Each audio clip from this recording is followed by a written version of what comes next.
Hi అండి, అందరికీ నమస్కారము. Welcome back to our channel.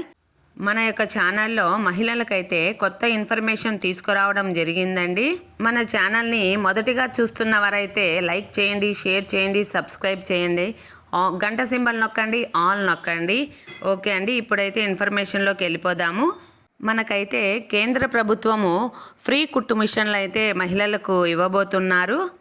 ఈ ఫ్రీ కుట్టు మిషన్లను ఎవరికి ఇవ్వబోతున్నారు, దీనికి అర్హత ఏంటి, అనర్హత ఏంటి, ఈ పథకానికి ఎట్లా అప్లై చేసుకోవాలి, ఇవన్నీ కూడా మనము ఇప్పుడు తెలుసుకుందాం. గవర్నమెంట్ నుంచి వచ్చినటువంటి ఏ ఒక్క పథకమైనా సరే నేను మీకు వెంటనే తెలియజేస్తాను. అలాగే దానికి సంబంధించినటువంటి పూర్తి ఇన్ఫర్మేషన్ మన ఛానల్ ఎప్పటికప్పుడు మీకు తెలియజేస్తుందండి. అయితే కేంద్ర ప్రభుత్వము మనకు ఎన్నో రకాల పథకాలు అందిస్తూ ఉంది. అందులో ఫ్రీ కుట్టు మిషన్ పథకం ఒకటి.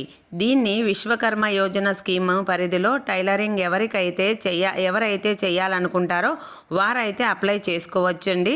ఈ పథకం ద్వారా లభించే ప్రయోజనాలు, అర్హతలు మరియు అప్లై చేసుకునే విధానాలు ఏంటనేది కాస్త చూద్దామండి. అయితే ఈ పథకం ద్వారా కుట్టు మిషన్ లేదా దానికి సంబంధించినటువంటి పరికరాలు మీరు కొనుగోలు చేయాలనుకుంటే 15,000 రూపాయలు ఆర్థిక సహాయం అయితే బ్యాంక్ ట్రాన్స్ఫర్ రూపంలో మీకు అందిస్తారండి. ఖచ్చితంగా మీకు బ్యాంక్ ట్రాన్స్ఫరేషన్ అనేది జరుగుతుంది. అయితే దీనికోసము ఉచిత శిక్షణ అనేది ఇస్తారన్నమాట.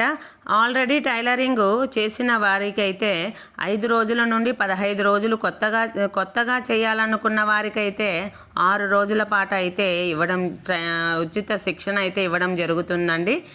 అయితే స్టైఫండ్ సెక్షన్ పొందే అవకాశం కూడా ఇక్కడ కల్పించారండి.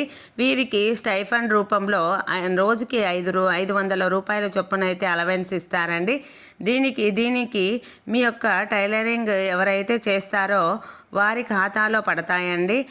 అయితే తక్కువ వడ్డీకే రుణాలు కూడా ఇవ్వడం జరుగుతుందన్నమాట. ఇక్కడ సొంతంగా వ్యాపారము ప్రారంభించడానికి లేదా విస్తరించడానికి మొదటి విడతగా 1,00,000 రూపాయలు, ఆ తర్వాత 2 లక్షల రూపాయలు అయితే మనకు 5% అత్యల్ప వడ్డీకే రుణం అనేది లభిస్తుందండి.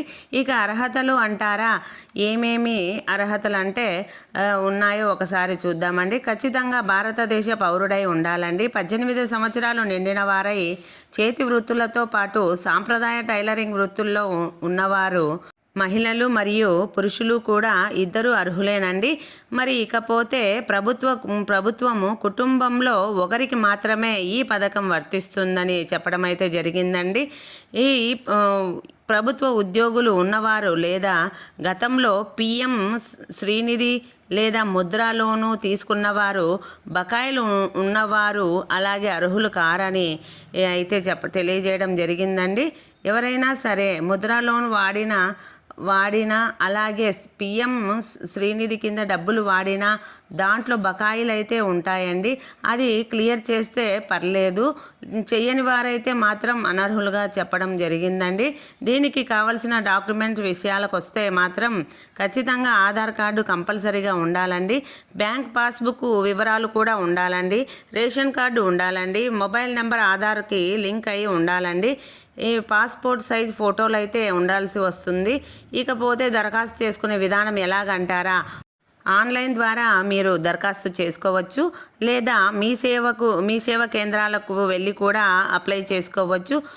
పిఎం విశ్వకర్మ యోజన అధికారిక వెబ్సైట్ వచ్చేసరికి వెబ్సైట్లోకి వెళ్ళి ఆధార్ సీడింగ్ చేసి మీ బయోమెట్రిక్ విత్ వెరిఫికేషన్ చేస్తే కనుక మీరు ఖచ్చితంగా అప్రూవ్ అవుతుందండి మీకు.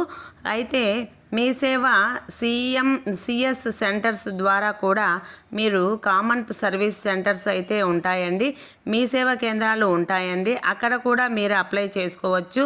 అయితే ప్రస్తుతానికి ఈ యొక్క పథకానికి సంబంధించినటువంటి స్టేటస్ ఏంటని కూడా మనము కనుక్కోవడం జరిగిందండి. అయితే ఈ పథకానికి సంబంధించి 2027-28 వరకు అయితే ఈ పథకము కొనసాగుతుందన్నమాట.